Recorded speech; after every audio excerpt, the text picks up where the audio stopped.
Well, you know, back in the day, in the Catskills times, they all stole.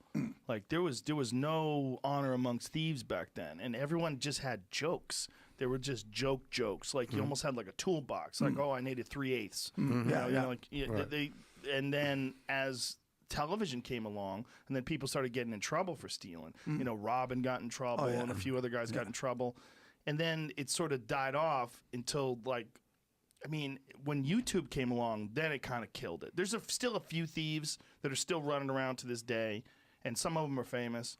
But most of the audience knows now. And if you like look at someone who's a thief and then you look at their Instagram comments, like, holy shit, people go after them. Yeah. Like people know now. They know it's the darkest thing you could do when a guy works or a girl works forever on a bit, and then you just come along with the finished product and snatch it and switch a couple words around and pretend you came up with it on your own. Well, when I started, I was working as a janitor in City Hall in Cambridge, and I took the other janitors out for beers, and we went to the Springfield Station Saloon, and we saw Sweeney. And we saw Sweeney and Bill Campbell, and I'm going, oh my God, Sweeney was just, I said, wow, this guy, I've never seen anything like it.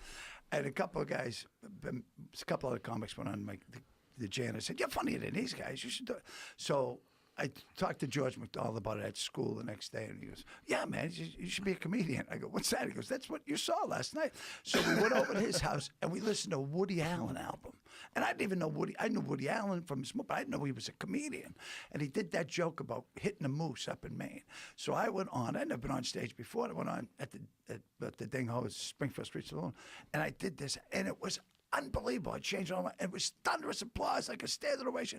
And afterwards, this little old guy comes in the back and says, Mr. Clarke, you're very funny, but you shouldn't use Woody Allen material. I go, Woody who? Fuck you, get out of here. And I go, oh, man, the jig. And that was it. That was it. And I sucked for months. I said, but it was all mine. You know, it was crazy. Yeah, there's a lot of guys in the beginning that Greg Fitzsimmons and I used to steal from each other.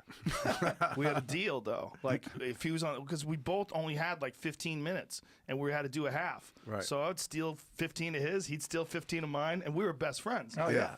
So he'd go, oh dude, that blowjob material killed in fucking Pawtucket. I said to Kenny I said, Kenny, that was fucking pretty. He goes, that's yours, you fucking moron. You did that 3 weeks ago. Because I didn't know what I was doing. They can't remember his I can't remember. You know what I mean? I just. Some of the best guys don't. Like Joey Diaz, you got to be waiting for Joey off stage with a notebook. Yeah. And you got to go, say that again. You know what the fuck did I say? You know who.